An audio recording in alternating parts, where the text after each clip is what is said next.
Et voilà, nous sommes à 24 heures de la fin de la saison 7 et nos émotions sont quasi indescriptibles. C'est donc une page qui se ferme avec son lot de partage, son lot d'informations utiles et bien sûr de gaieté.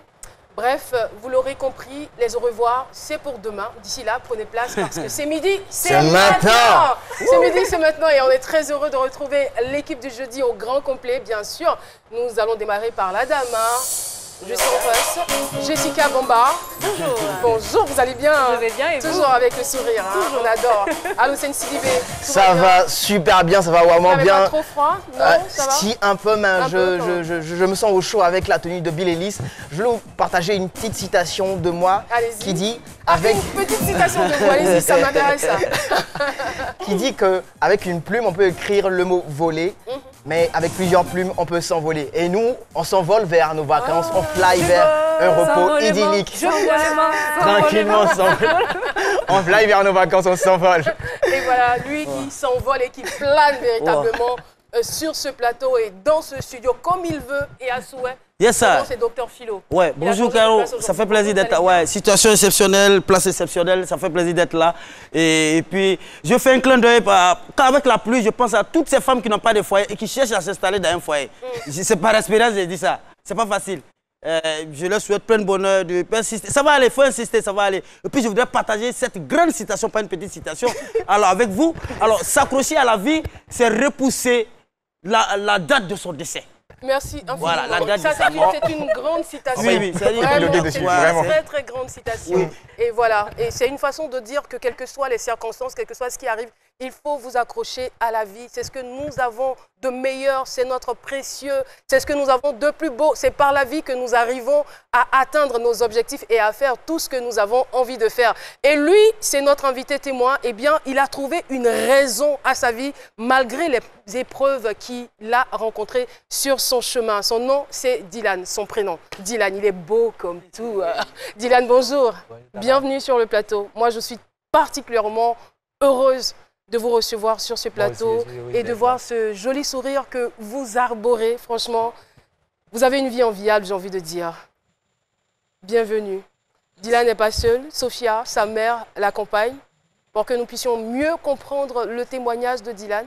Bonjour, ça va? Tout va bien? Ça va. Vous êtes restauratrice, hein, oui, c'est bien cela. Oui. Alors, on va essayer, avec votre permission, de faire de plus amples connaissances avec Dylan. Vous le permettez? Il n'y a pas de souci, c'est parti. Bon. L'élément vidéo. Aujourd'hui, C'est Midi reçoit un jeune garçon atteint de la myopathie de Duchenne. Laurie Patrick Dylan est né le 25 juin 2002 à la maternité de Yopougon, Maroc.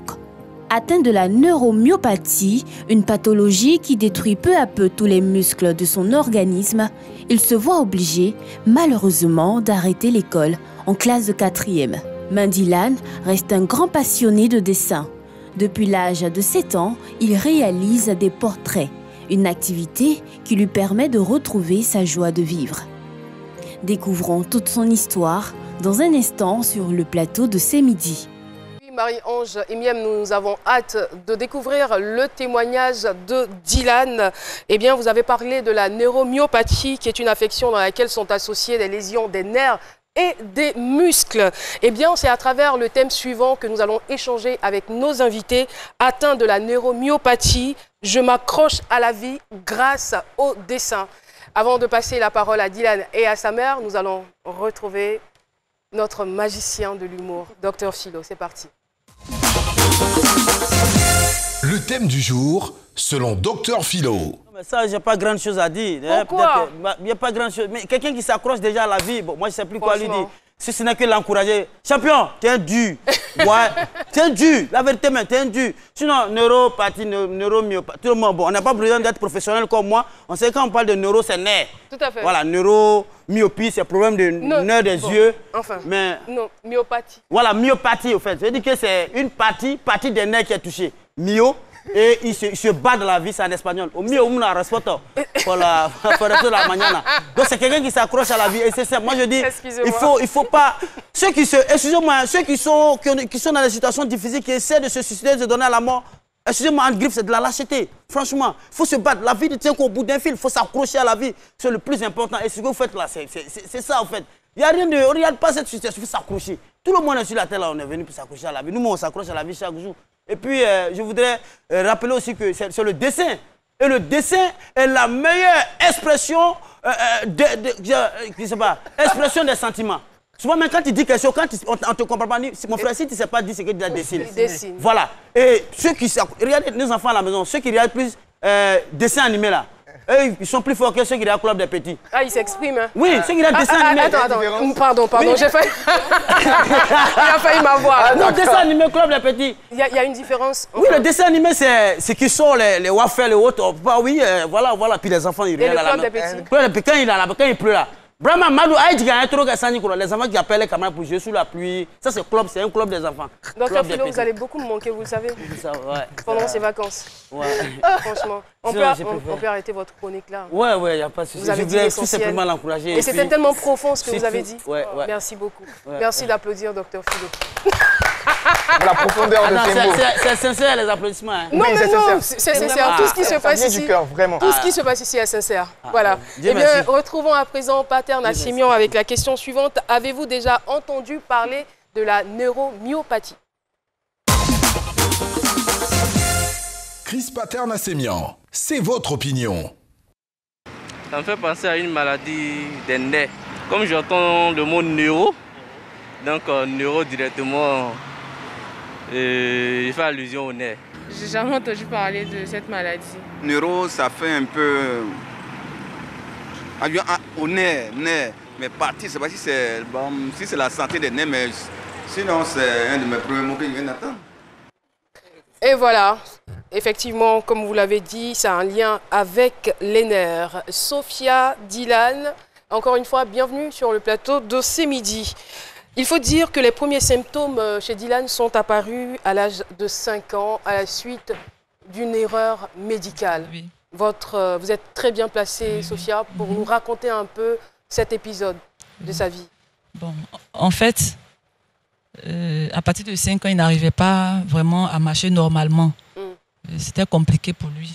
Et c'est comme ça qu'on a décidé... Et pourtant, tout allait bien. Hein? Oui, tout allait bien depuis normalement, le début. Tout allait bien. Et à partir de 5 ans... Mais vous nous avez parlé d'un paludisme qui a été maltraité. Voilà, il était malade, il avait le palud. Et c'est comme ça qu'il était en ce moment... Je vais vous aider un peu. Ok. Il était en ce moment avec son père. Et c'est comme ça qu'ils lui ont fait une injection. Normalement, l'injection devait être faite intraveineuse, mais ça a été fait intramusculaire. Donc c'est ce qui a provoqué, qui a accéléré en disant la maladie. C'est ce qui a été à la base de la maladie. Et dès lors, les premiers symptômes que vous constatez sont lesquels? C'est le fait qu'il n'arrive pas à marcher normalement. Alors tout de suite, il a des difficultés pour marcher. Oui, il a des difficultés même pour prendre les escaliers. Il n'arrive pas à marcher normalement, il n'arrive pas à, chose comme on appelle ça, il ne faisait plus le sport à l'école. Il était dispensé. Voilà, en fait, c'était ça. Et il allait à l'école à quel âge? Il allait à l'école normalement. À 5 ans? Oui, il a fait la maternelle, oui, normalement. Normalement, d'accord. Alors, lorsque vous constatez cela, votre premier réflexe, c'est quoi? Bon, on avait dit, comme c'était par rapport à l'injection, donc on a commencé, on a dit de voir un kiné. Et c'est le kiné qui avait commencé à le faire, la rééducation. Qui vous conseille de voir un kiné? C'est un médecin. Un médecin? Oui, qui a dit de voir un kiné, que comme c'est une injection, ça va passer. Au fur et à mesure qu'on faisait la rééducation, ça s'aggravait. Avez-vous eu l'occasion d'échanger avec le médecin qui lui avait fait l'injection? Non, on ne l'a pas retrouvé parce qu'après ça, il a fermé sa clinique. Ah, c'était une clinique privée? Voilà. C'était ça. D'accord. Allô, vous voulez intervenir? C'était la question que je me posais parce que après l'injection, les premières semaines, vous remarquez que votre petit boite et tout. Pourquoi, dès cet instant, avant d'aller voir un médecin qui vous demande d'aller voir un kiné, pourquoi vous ne retournez pas directement Il ne vivait pas avec moi. Il ne vivait pas avec moi, il vivait avec son père en ce moment. Voilà, donc c'est son maître de l'école qui a remarqué qu'il avait des difficultés pour prendre les escaliers. Et c'est comme ça qu'il m'a fait signe pour dire que l'enfant a vraiment un problème. Voilà. Alors, c'est vrai que vous constatez le problème, vous allez chez un kiné, mais selon le témoignage, selon l'histoire que vous avez racontée, c'est à partir de 12 ans que la maladie a été diagnostiquée. Oui, à chose dont Orion. Alors, qu'a été sa vie durant tout ce temps? Franchement, c'était difficile. C'est-à-dire entre 5-6 jusqu'à 12 ans. Oui, oui. Bon, il vivait normalement, pas les rééducations, il allait à l'école, mais c'était compliqué puisqu'il tombait fréquemment. Voilà, quand il va en classe, il tombe, quand quelqu'un le touche, il tombe, donc les gens sortaient pratiquement avant lui. Voilà, donc c'était compliqué. Il partait à l'école en voiture, il y avait les cas qui venaient le chercher, et puis ses amis l'aidaient beaucoup, le soutenaient, l'aidaient à monter, à entrer en classe. Alors, Dylan est là, il a forcément des souvenirs. Hein. Moi, j'ai des souvenirs de quand j'avais 4 ans, tout ça. Donc, à partir de 5 ans, on a quand même des souvenirs. Alors, quand ces signes-là se présentent, que vous avez des difficultés à marcher, comment ça se passe à l'école avec vos amis? À l'école, ça s'est mal passé. Parce que mes amis se moquaient de moi. Quand ils marchent, c'est comme un PD, il y a comme une image là-bas. Oh, à dimanche, lui, il n'y a rien. Souvent même, quand je tombe même là, il y a temps quand les autres passent pour m'aider parce que j'ai honte. En fait, c'est tellement récurrent, les enfants qui se moquent de leurs camarades. Je ne sais pas, est-ce qu'il n'y a pas quelque chose à faire à ce niveau-là? Oui, allez-y. Il y a franchement quelque chose à faire, c'est la sensibilisation au niveau des parents. En fait, pour un parent, on ne peut pas imaginer qu'un enfant puisse être parfois méchant. Parce que pour les enfants, c'est peut-être un jeu. Ils en rigolent. Mais c'est un vrai problème. Le harcèlement au milieu scolaire, c'est un véritable problème qui empêche certains enfants de poursuivre leurs études. Et il faut que les parents sensibilisent leurs enfants depuis la maison. C'est clair. Il faut expliquer à l'enfant que ce n'est pas gentil de se moquer de son ami, qu'il ne faut pas le faire. Et si vous apprenez que votre enfant fait ça, il faut le punir en fait. Parce qu'effectivement, ça devient c'est récurrent. Pour tous les témoignages de personnes différentes qu'on a eu à recevoir sur le plateau ou des personnes qui avaient des anomalies, je veux dire que c'est toujours revenu. Toujours, à l'école. Les enfants se moquent et ça laisse tellement des marques indélébiles. Exactement. Vraiment, qu'on se pose des questions. Donc, il faut absolument que les parents, comme Jessica le disait, que les parents jouent leur rôle à ce niveau pour ne pas que les enfants se moquent de leurs camarades, qu'ils arrêtent de le faire. Parce que les conséquences sont énormes et graves. Vraiment. Voilà. Allez-y, continuez. Ça fait que quand le cas vient me chercher à 7 h, ça fait qu'à cause de moquerie, souvent il fait exprès de dormir pour ne pas aller à l'école. Souvent même quand le cas me dépose, je préfère aller m'asseoir et attendre quand les cours finissent. Et puis rentre. En ce moment, papa disait quoi? Puisque vous n'étiez pas encore avec maman. Si, en ce moment, il était avec moi. Ah, d'accord. Là, il était avec vous. Mais il ne me disait pas tout ça. Il n'y a pas longtemps qu'il a commencé à parler de ce qu'il a traversé, vécu. Voilà. Et je lui ai dit, pourquoi est-ce que tu t'ouvrais pas à moi me dire? Et puis, j'allais essayer de t'apporter un soutien, quoi, en fait. Voilà. Et à l'intérieur, qu'est-ce que vous ressentiez comme douleur? Je me sens mal parce que ma maman souffre trop. Souvent même, quand elle va au travail, il reste dans mes déchets même. Quand elle vient, elle me suit. Tout ça. Souvent, elle s'est fait opérer. Elle avait un kyste dans le sein. Elle s'est fait opérer. On est rentré dans la douche. Elle a tout bouché. Dès qu'elle a tout bouché, elle m'a tapé un peu. Ma tête partait vers le WC, c'est ça. Elle a laissé ses seins qui lui faisaient mal là pour mettre ses pieds pour que ma tête ne touche pas le WC. On est tombé sur son pied et tout ça. Et ce que vous êtes en train de dire, c'est que la situation dans laquelle vous vous retrouvez depuis quelques années a eu une forte influence, un grand impact sur la vie de votre maman. C'est bien cela? Franchement, parce que... Le micro, rapprochez-le. Parce qu'arrivé à un certain moment, je me sentais vraiment abandonnée. Je n'avais pas de soutien. J'étais avec lui seulement. C'est moi qui le lave, qui l'habille, qui le soigne. Vraiment, ce n'est pas facile. Il pèse comme ce n'est pas possible. Allez-y, Jess. En tant que maman, quand on a laissé, enfin, je ne dirais pas laissé, quand on a confié son enfant au père, en bon état, quand on vient et qu'on se rend compte que l'enfant a ce problème-là, est-ce qu'au fond de nous, on culpabilise en tant que mère? Comment est-ce qu'on se sent? Comment est-ce qu'on le vit, en fait? Franchement, je me suis culpabilisée parce que il était avec moi d'abord. J'avais un magasin de pagne et j'étais victime de vol. Et c'est comme ça que j'ai voulu qu'il parte chez son père le temps que je me retrouve. Donc, je me suis dit que s'il n'était pas parti là-bas, je ne l'avais pas laissé aller chez son père, il n'allait pas avoir cette maladie. Vous n'en savez rien. Hein. C'est ça. Bon, c'est ce que je me disais, en fait. Donc, en partie, je me disais que peut-être à cause de moi aussi. Non, il faut arrêter de culpabiliser. Vraiment. Vous n'avez rien à voir là-dedans. C'était peut-être prévu que ça arrive. Mais nous, si on doit en vouloir à quelqu'un, c'est le médecin. Le médecin. C'est le médecin. On ne sait vraiment pas si c'est un bon médecin. Et surtout qu'il a pris la poudre d'escampette après. Voilà, il va falloir se poser des questions à ce niveau. Alors, Dylan restait tout seul à la maison lorsque maman allait vaquer à ses occupations. Voilà, parce qu'il fallait travailler, il fallait le nourrir, le soigner, donc je ne pouvais pas faire autrement. Donc je le laisse et puis je vais au restaurant. Je rentre souvent tard, 1h, 2h du matin. Tout ce temps, il est seul. Est-ce que vous êtes tranquille lorsque vous avez un enfant à la maison qui n'a pas, je vais dire... Qui n'est pas autonome, on va dire ça. Tout à fait. Franchement, je ne suis pas tranquille. Parce que souvent, quand je suis au travail, je me dis, mais et s'il y a coup-circuit, et s'il y a un problème, le temps de courir, d'arriver. C'est clair. Oui, donc, franchement, je me posais des questions. Donc, dès qu'il m'appelle maman, il y a ceci, je suis obligée de laisser les clients et puis de courir, venir à la maison. Voilà. Et puis, les femmes aussi que je trouvais pour pouvoir s'occuper de lui, elles disaient des normes vraiment énormes, des sommes vraiment énormes que je ne pouvais pas. Parce qu'à moi seul déjà, vous n'aviez pas les moyens. Oui, ces traitements sont vraiment chers. Le père ne vous aidait pas? Pas du tout, franchement. Pas du tout. Et Dylan vivait comment cela? Je vivais mal. Lorsque vous aviez par exemple envie d'aller aux toilettes, tout ça, comment ça se passait? C'est difficile. Comme il n'arrive pas, elle a un bidon de Awa, je urine dedans. J'ai pas bien entendu. Elle a un bidon de Awa, je urine. On va dire une bouteille. Une bouteille. D'accord. Dassini, par exemple. Dassini. Par exemple. Une bouteille Dassini. Chic placement de produit. C'est dedans que je urine. D'accord.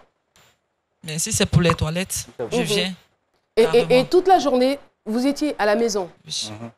Vous faisiez quoi pour vous occuper? Je regarde quelques séries, je joue des jeux vidéo et puis je dessine. Le dessin, justement, le dessin nous intéresse. Le dessin intervient à quel moment? Le dessin, c'est à 12 ans. À 12 ans. Qu'est-ce qui a créé le déclic? Les tutos et puis les mangas que je regardais. Vous étiez? Les tutos et puis les mangas que je regardais. Les dessins animés. Ah, d'accord. Tutoriel pour apprendre à dessiner sur Internet. Ah, d'accord. Donc, vous avez appris à dessiner tout seul. Oui. Et dès lors que vous avez commencé à dessiner, on va revenir sur l'histoire du dessin. Dès lors que vous avez commencé à dessiner, comment est-ce que vous avez commencé à vous sentir? Je me sens, quand je dessine, je me sens puissant, je me sens puissant. Quand vous dessinez, vous vous sentez puissant? Oui. Mais quand je dessine, ça me permet de ne pas trop penser à ma maladie, tout et tout. Waouh. Mais quelle force de caractère, mais quelle force vous avez en vous. C'est impressionnant. Non, mais je suis tellement contente de le dire parce que hier, on le disait ici sur ce plateau, c'est-à-dire que même si vous n'avez pas forcément une activité qui vous permet de gagner de l'argent, le fait de vous sentir utile, le fait de savoir que vous pouvez faire quelque chose de vos mains, il y a une satisfaction, c'est déjà une satisfaction et il y a un épanouissement qui naît de façon systématique. C'est ça. Et c'est cela, c'est ce que ça a produit en vous. Donc, quelque part, on pourrait dire que vous avez trouvé une partie de la solution à votre problème. Vraiment. Je n'ai plus rien à dire, si ce n'est qu'aller à la pub pour souffler un peu. Et voilà, nous sommes de retour sur le plateau de ce midi, toujours avec Dylan et sa mère. Nous sommes tout simplement éberlués par ce témoignage qui nous remplit d'émotions sur ce plateau.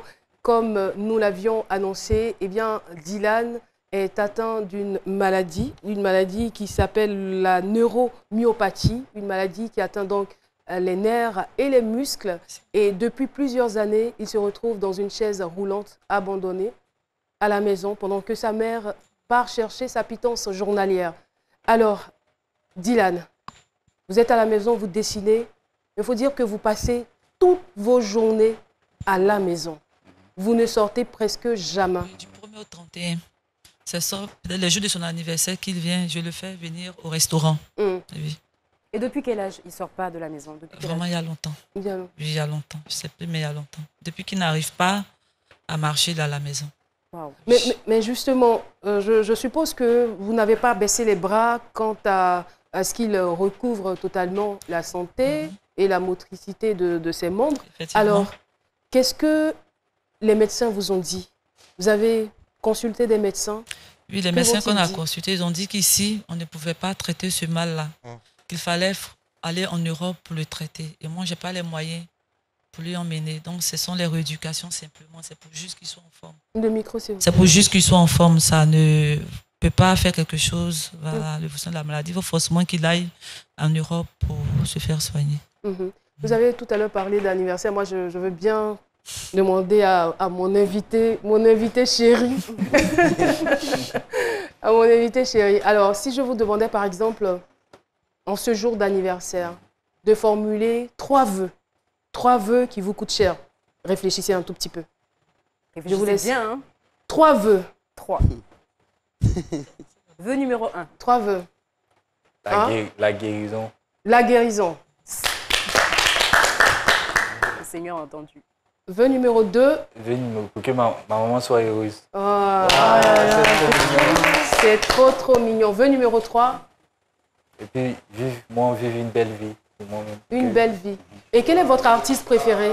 C'est DJ Arafat et c'est Ariel Chéné. Ariel Chéné est votre artiste préféré. Et au départ, c'était Arafat, c'est ce que vous nous avez dit. Et maintenant, c'est Ariel Chéné.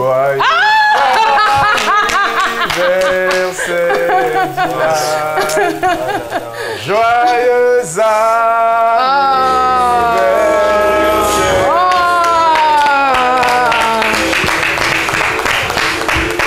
Et voilà son ami, son meilleur ami, Séri Fidèle, tient le gâteau.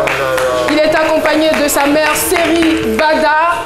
Nous avons décidé de vous offrir ce gâteau. Sophia, ne pleurez pas, ne pleurez pas. Eh bien, Ariel, venez par ici. D'accord. Venez par ici, s'il vous plaît. On ne se fait pas de bisous, hein. On est désolé, vraiment. Coronavirus oblige, je l'aime bien, Ariel, mais je ne peux pas lui faire de câlin. Vraiment dommage. Alors, Dylan. Non, je vais passer la parole à Amon d'abord. Sophia, vous voulez dire quoi? Vraiment, je ne sais pas quoi dire. C'est juste merci à ce midi. Ne me faites pas pleurer. Et puis Ariel, c'est pas facile cette souffrance, vraiment. Mais je suis vraiment fort dure pour lui parce que je ne veux pas être triste. Je ne veux pas que lui aussi soit triste. Vraiment, merci. Parce que vous avez un garçon vraiment courageux. Merci. C'est juste merci que je peux vous dire. Il en a besoin. Et tout le temps à la maison, il ne peut pas sortir. Souvent, je suis là, je dis, je ne peux plus supporter. Jusqu'à quand je vais me suicider? J'ai même essayé. J'ai même essayé. Jamais. Ne dites pas ça. Ne redites plus jamais cela. Si vous êtes là, ici sur le plateau, c'est parce que vous êtes une brave femme. Vous avez éduqué toute seule cet enfant, malgré son handicap. Et aujourd'hui, il est là. Il n'est pas malheureux. Quand on le regarde, on a juste envie de vivre. On a juste envie de jouir de la vie. Parce qu'il dégage quelque chose. Il a une certaine aura. Regardez l'enfant. Une belle énergie, une très belle énergie. Dylan, oui. Vous voulez dire quelque chose? Je suis fier de ma maman. Oh. En plus de cela, il est vraiment fier de vous. Et je suis content de voir mon artiste préféré, Ariel Chéné. Et quel est le morceau d'Ariel que vous aimez le plus? C'est Sommet. La défaite, je ne la connais pas, je vais tout casser. Pardon? La défaite, je ne la connais pas, je vais tout casser. Vous voyez comme c'est important d'avoir de bons messages dans vos chansons? Exactement, voilà. Exactement. Ça me fait vraiment plaisir. Aïe! Attention! Je suis trop contente pour vous. Et voilà, votre meilleure amie est là aussi. Voilà, on lui fait un coucou. Séri! Ça va? Tout va bien?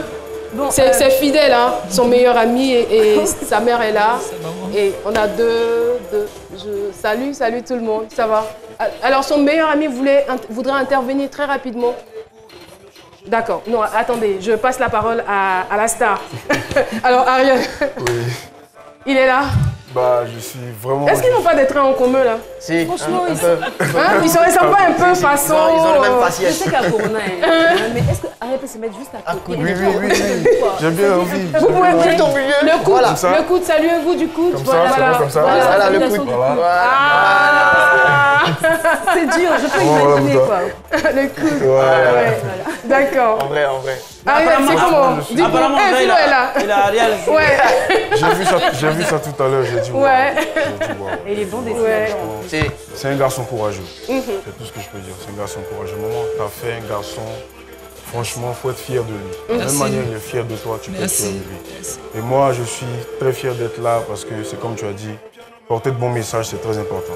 Ça donne la vie, ça donne l'espoir et ça donne envie d'aller de l'avant. Donc voilà, moi, je suis très fier d'être là. Merci beaucoup. Et puis, tant que les gens comme ça auront besoin de moi, je pourrai être là pour leur donner de la force. Je ne sais pas ce qui se passe, mais j'ai tellement envie d'embrasser tout le monde sur le plateau. Mais Monsieur Corona, non mais il m'énerve ce gars. Franchement, il est vaincu. En tout cas, merci beaucoup. Merci infiniment d'être venu. Merci, ça nous fait vraiment plaisir. Vraiment. Et vous ne savez pas ce que vous avez produit dans le cœur de Dylan. C'est son anniversaire. Dylan, joyeux anniversaire. On vous souhaite la santé. Merci. On souhaite que quelqu'un de ce pays, quelqu'un de ce pays appelle l'équipe de ces midis pour dire cet enfant, je vois en lui une belle étoile. Amen. Et je ne veux vraiment pas qu'il reste dans ce fauteuil. Il avait de très bonnes notes à l'école. Je ne veux pas qu'il reste dans ce fauteuil. Je paye le billet, la prise en charge. Il part en France, il part en Europe se faire soigner. Amen. Dans quelques années, l'animatrice ou l'animateur qui sera là rendra le témoignage de ce petit garçon. J'en suis sûre et certaine. Merci beaucoup. Merci Ariel. Allez. Non, ça allait trop me faire mal. C'est parti comme ça. Merci. Maman, merci. Merci à vous.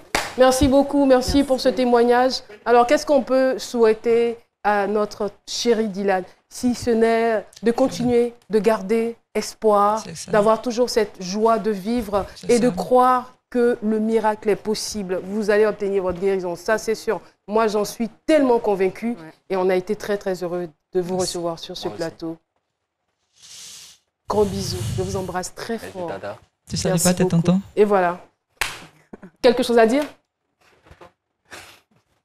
Il m'a dit, mon tonton qui m'aide, qui m'a soulevé, il dit merci. Tonton Théo. Tonton, son nom c'est quoi? Tonton Théo. Tonton Théo, merci beaucoup. Merci. Tonton Alain aussi. Et tonton Alain aussi. Tonton Zamblé. Il m'a tapé ses styles. Merci beaucoup. Portez-vous bien et encore joyeux anniversaire. Merci. Voilà, c'est donc la fin de notre témoignage avec notre invité. J'espère que vous avez aimé cet échange. Eh bien, demain, c'est le dernier numéro. Voilà, donc c'est l'avant-dernier. Franchement, moi, j'ai pas du tout mal d'avoir échangé avec vous. Vous êtes le dernier appel à témoins de la saison 7 de C'est Midi. C'est fort. Merci beaucoup. Je vous aime. Et voilà, c'est donc terminé pour cette partie. Nous allons parler Covid-19 avec Paterne Assémian. Transition avec la pub, certainement. Et on se retrouve pour la suite de cette émission.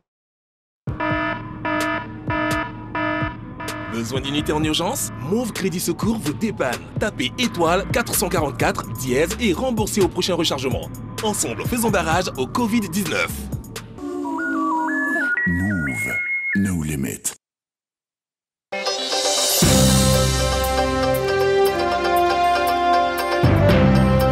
Il a fait son troisième vœu. D'accord. On est de retour sur le plateau de C'est Midi, bien sûr, avec Paterne Assémian. Paterne Assémian, je pense que vous êtes passé un coup de fil. Vous avez appelé Madame Linda Caboret, docteur Linda Caboret. Eh bien, aujourd'hui, la couleur, c'est le bleu. Voilà, elle est en bleu. Docteur Linda Caboret nous rejoint donc sur le plateau. Paterne est très pressé de nous donner les chiffres parce qu'il a beaucoup de questions à poser à docteur Linda Caboret aujourd'hui. Oui. Elle a dit difficile de se reprendre avec ce qu'on vient de vivre, avec ce qu'on vient de voir. Et quand il y a des choses comme ça, il faut vraiment marquer un arrêt. C'est vrai. Vraiment, vous voyez, même j'ai des frissons. Parce qu'on est en plein corona. C'est cela. Et alors qu'il y a aussi d'autres problèmes. Et vous avez émis un souhait. Moi aussi, je suis de tout cœur avec vous. Pour que cet enfant positif et sa maman trouvent le bonheur au moins. Enfin, moi aussi, je suis émue, quoi. Vous n'allez pas pleurer. Ben, vous avez... Tout ce que vous avez dit a failli me faire pleurer, mais la situation est compliquée. Mais il y a aussi des cas compliqués. Effectivement. Donc, je souhaite bonne chance Et joyeux anniversaire, parce qu'il y a des anniversaires qui permettent d'avoir 1 an de plus, mais aussi de recommencer une nouvelle vie. C'est cela. Donc, je pense qu'il va trouver le bonheur. Merci infiniment pour ces mots forts qui nous touchent. Oui. Paterne, c'est un passionné. Quand il est là, bon, il on va veut se remettre travailler. à Monsieur Corona. Caroline, à Ça va? travers la détermination de la mère de Dylan, il faudrait comprendre que quelles que soient les difficultés, il faut toujours célébrer la vie.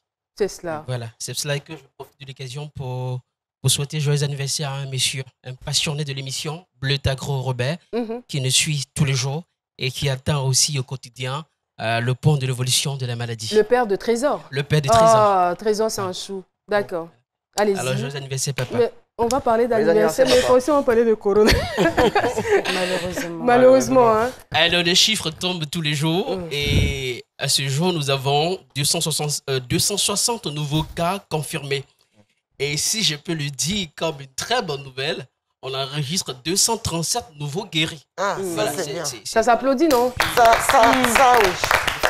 237 ça commence à nouveaux guéris. s'équilibrer. Voilà. 237 nouveaux guéris. Pourquoi Ah, Corona, oui. On peut espérer quand même. J'ai mal compris. Allez-y. Voilà, je voudrais juste rappeler qu'il y a encore 4687 personnes qui sont en traitement, c'est-à-dire des personnes qui sont atteintes de la maladie et qui sont traitées actuellement. Ouais. Voilà. Ok. Alors, nos internautes ne cessent de réagir. Alors, nous avons reçu l'intervention de Raïssa qui disait elle constate qu'aujourd'hui, les unités spécialisées dans la prise en charge des malades du Covid sont débordées. Doit-on aujourd'hui privilégier le confinement à la maison ou quelle est la solution?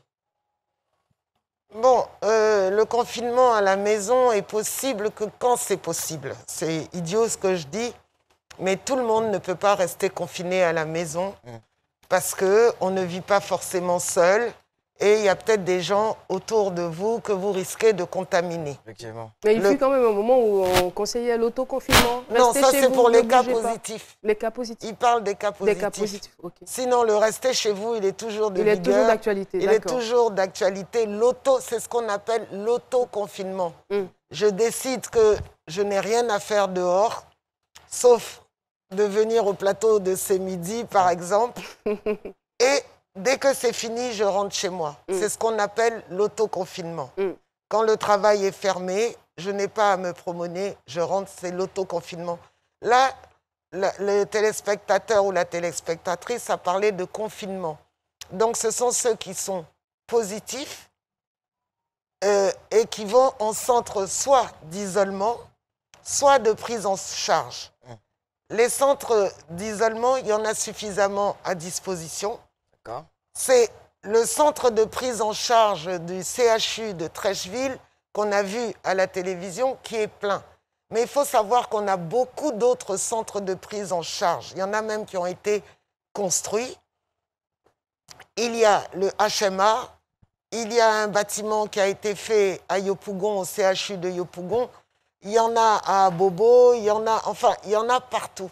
Donc le public, le privé est plein et le gouvernement, enfin le ministère de la Santé vient d'autoriser une 4e clinique pour ceux qui ont les moyens de payer la prise en charge en clinique.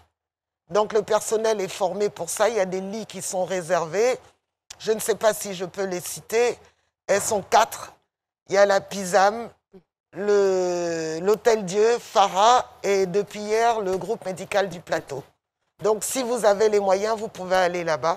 Sinon, le public, si ce n'est pas aux infectieux, il y a beaucoup d'autres centres de prise en charge. Ou même au CHU de Cocody, il y a aussi. Voilà qui est rassurant. Dans ce cas, je voulais juste savoir quelle est la solution pour des personnes qui n'ont pas les moyens et qui espèrent... Mais c'est ce que je suis en train d'expliquer, le public. Mais non, elle vient de dire que je viens d'expliquer... Non, docteur, calmez-vous. Non, mais en fait, c'est la question, vous irez tout, quoi. Ils ont l'habitude de travailler ensemble et il n'a toujours pas assimilé, mais c'est pas possible. Non, mais moi, je comprends, je comprends Patton. En fait, Patton veut savoir si vraiment cette histoire de Corona, là, il y a pour une histoire pour les riches ou une histoire de les pauvres? Non, non, pas du tout. Il parle de voilà, ceux qui n'ont pas les moyens. Est-ce que tout le monde n'est pas traité il n'y a pas de discrimination. Le gouvernement a décidé de prendre en charge des soins gratuits pour toute la population. Vous avez des gens qui ont leurs habitudes ailleurs. Ces gens disent, bon, nous, on ne veut pas les soins gratuits, on peut aller se payer une clinique privée. Voilà la différence. Mais vous avez aussi des gens qui ont les moyens, qui préfèrent être dans le public,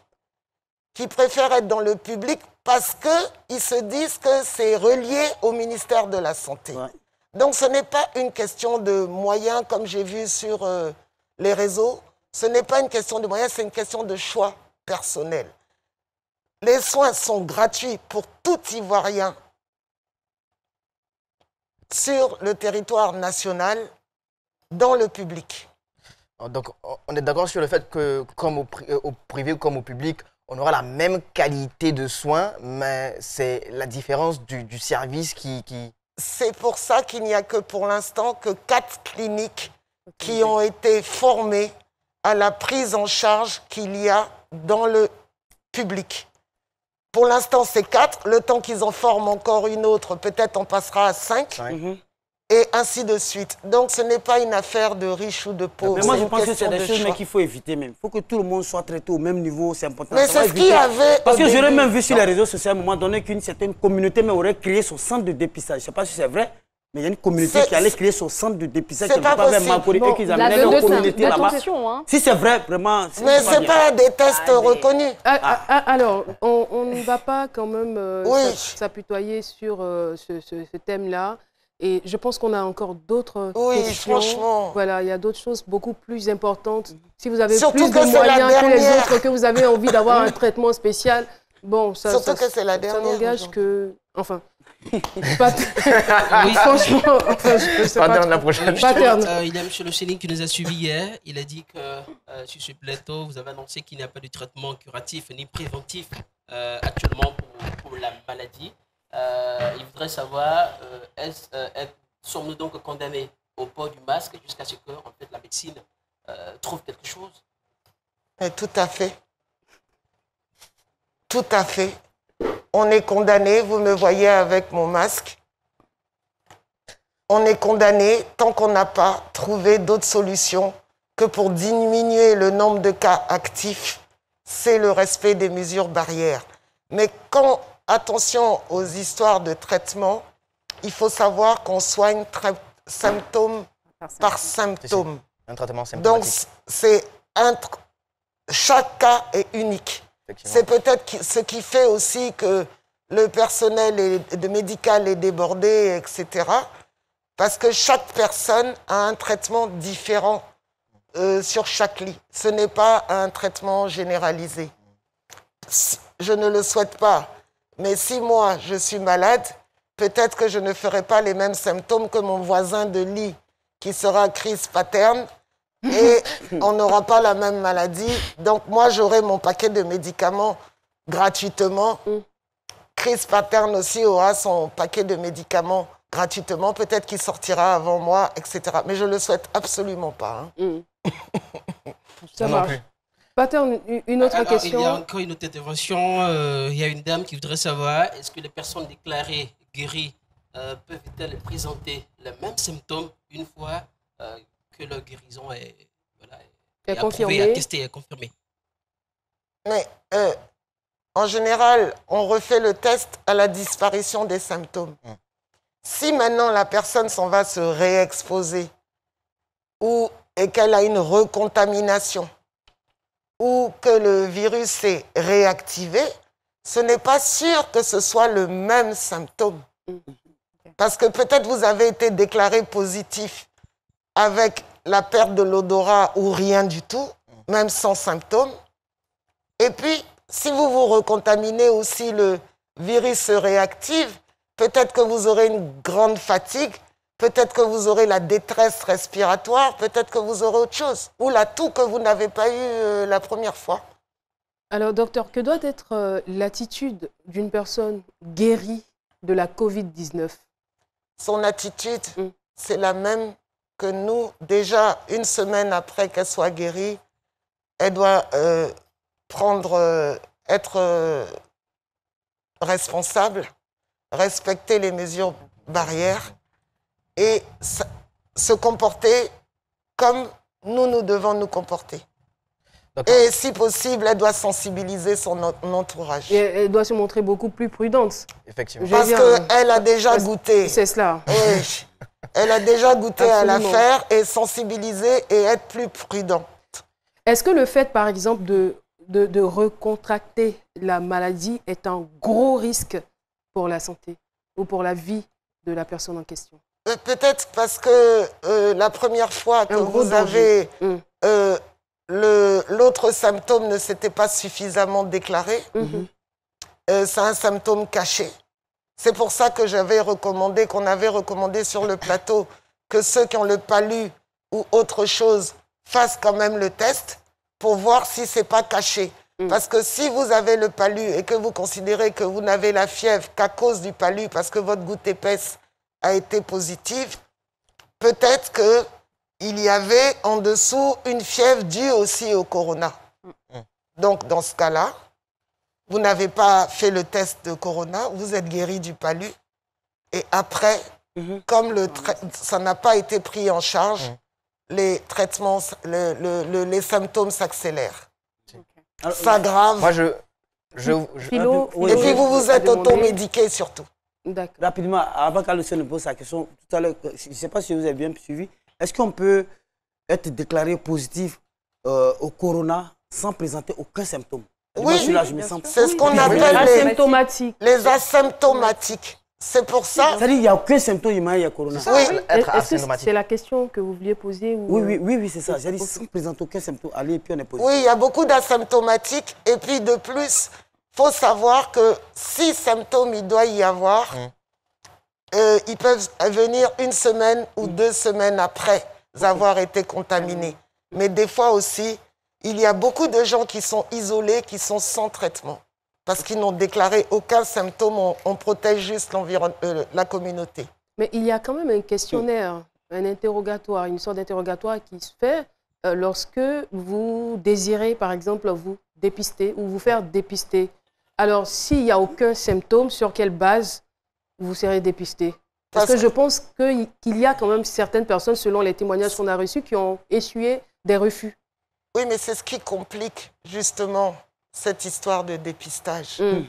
Parce que si on fait un dépistage, en veux-tu, en voilà, à une époque où le monde entier est à la recherche de tests, alors qu'il y a des gens qui n'ont jamais été pris en contact, il y a un volet, M. Corona, il complique la vie de beaucoup de gens. Franchement. Donc on ne peut pas faire en veux-tu, en voilà, à tort et à travers. Et voilà, c'est ici qu'on va s'arrêter. Et je suis venue m'arrêter là au centre, juste pour qu'on puisse admirer la tenue, voilà. Pas pour autre chose, hein. C'est un peu vers la conclusion, voilà. Une tenue signée Fano, Christ, un jeune Ivoirien styliste. Ah oui, il est vraiment encourageons donc nos artisans locaux. Et nos talents. Voilà. Merci beaucoup, Paterne. Merci à vous, Dr Linda Kaboré. Merci à toute l'équipe. Merci à toutes les personnes qui ont été toujours là pour nous, les équipes techniques qui ont travaillé pour que cette émission soit réalisée. Et surtout à vous, parce que si nous faisons l'émission, si nous déployons tout ce que nous avons comme savoir, comme connaissance, comme art, que vous n'êtes pas là, ça ne sert à rien. Merci de votre fidélité. J'ai été très heureuse de vous présenter l'avant-dernier numéro de C'est Midi. On se retrouvera demain pour boucler la boucle. D'ici là, portez-vous bien. Bye bye. Bye.